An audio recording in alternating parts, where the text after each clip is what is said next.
لە هەفتەی سێزدەهەمی خولینایە تۆپی پێی کوردستان یانەی سۆران لە نێو یاریگای خۆی میوانداری یانەی شێروانەی کرد.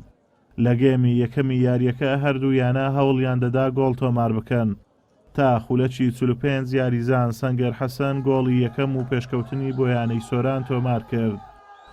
گێمی یەکەم بەو ئەنجامە بە کۆتا هات.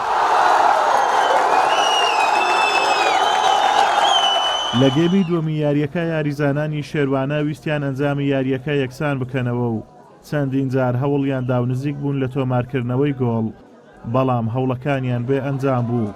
گۆڵ پارێزی یانەی سۆران ڕۆڵێکی گەورەی بینی لە پاراستنی تۆڕی گۆڵی یانەی سۆران. سەرنجام یاریەکە لە بەرژەوەندی یانەی سۆران بە گۆڵێکی بێ بەرامبەر بە کۆتا هات.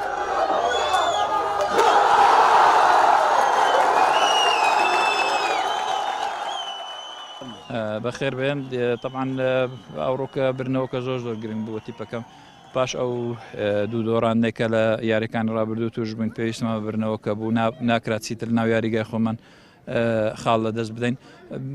یاریەکە یاریکی بە زەحمەت بوو، شێروان تیپێکی زۆر تۆکمەوە باش بوو، شێوازێکی بەرگری زۆر باشیان هەبوو، بڕینی ئەو بەرگریان زۆر زەحمەت بوو، باش بوو لە خولەکی ئەخیر لە گێمی یەکەم ئەو گۆڵە نەفەسێکی باشی دا بە تیپەکەم، بەڵام ئەگەر لە ڕووی هجومیەوە هەرچەنگان بۆ تیپەکەم کەم ئەوڕۆکە دەتوانم برێم خراپترین یاری هجومیمان کردیا لە هەموو یاریەکانی ڕابردوو، بەڵام براوە بووین بەڵام لە ڕووی بەرگریەوە گۆڵچیمان ئەلحەمدولیلا ئەمڕۆکە ئەو هەڵانەی کە لە یاریەکان ڕابردوو دیتمان ئەوڕۆ دووبارە نەبوونەوە پیرۆزە ئەو سێ خاڵە لە یانەکەمان و لە هەندران بەنسبەت ئێمەوە بەڕاستی لە 90 خولەکی یاریەکەیە بەتابەت لە گێمی دووەمە باڵادەستی تەوامان توانی گۆڵ تۆمار بکەن و یاریەکە بەرینەوە، بەڵام لێهاتووی گۆڵ پارێزی تیمی بەرامبەر وای لێ کرد کە ئێمە نەتوانین گۆڵ بکەین.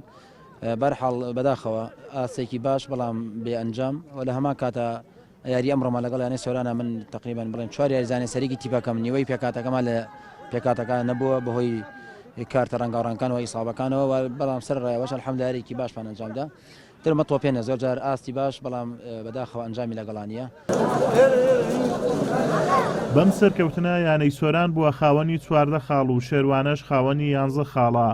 یاری داهاتوو یانەی سۆران لە دەرەوەی یاریگای خۆی لەگەڵ یانەی سیروانی نوێ دەبێت و شێروانەش چاوەڕوانە. ئازاد ئۆمەراوەی کەناڵی ئاسمانی پەیام، سۆران.